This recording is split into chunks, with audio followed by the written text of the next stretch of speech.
5 seconds to go.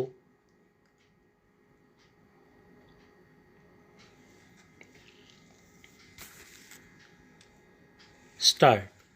Sir, the role of audio-visual aids also in school education has not been fully appreciated and given a fillip, though the CIET is there to look after the implementation of these programs and educational technology and helping the SIETs in the states.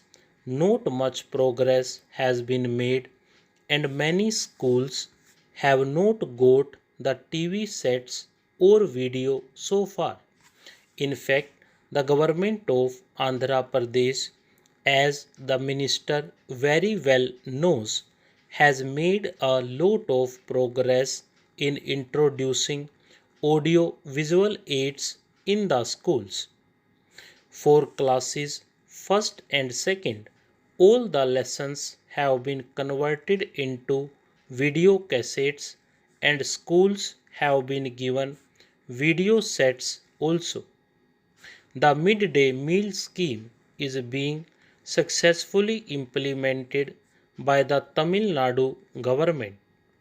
In Andhra Pradesh, we are not able to sustain the scheme for lack of resources and also organizational backup.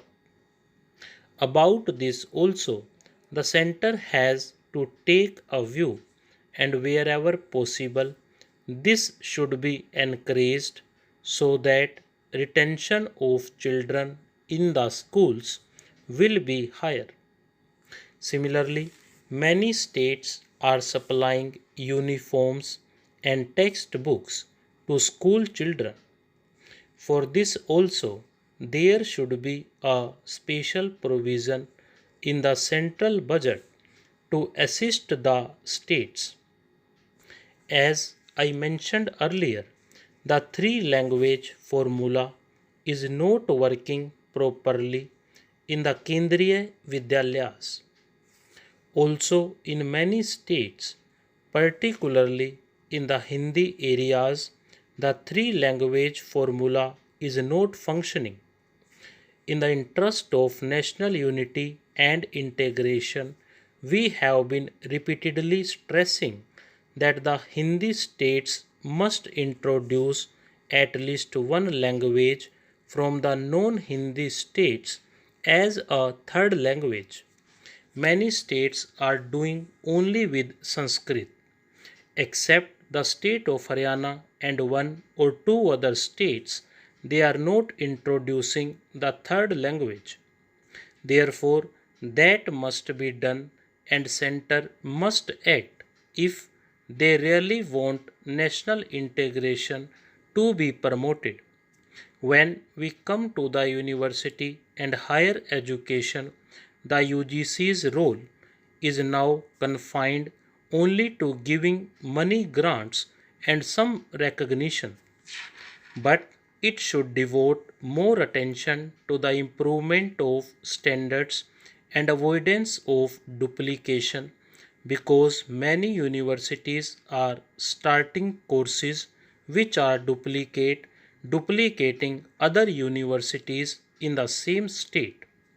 They should have better coordination and they should pay more attention to the standards in this respect.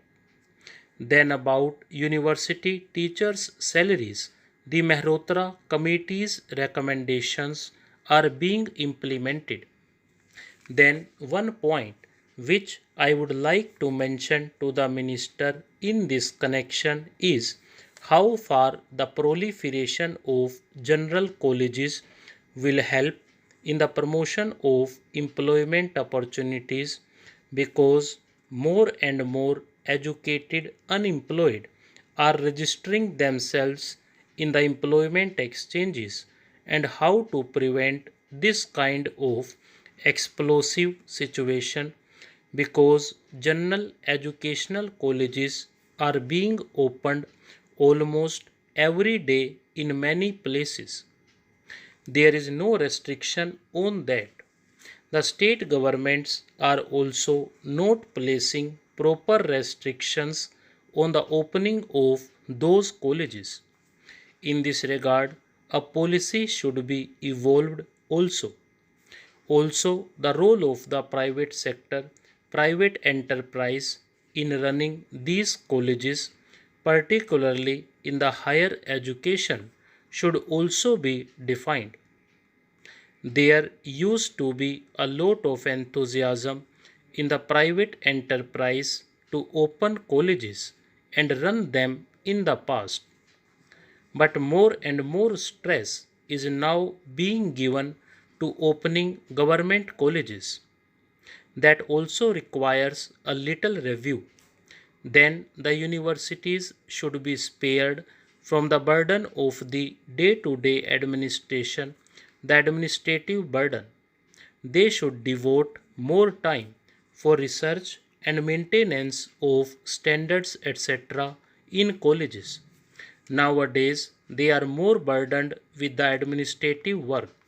In Andhra Pradesh, we are experimenting with the commissioners of higher education, which of course has landed in trouble due to court orders.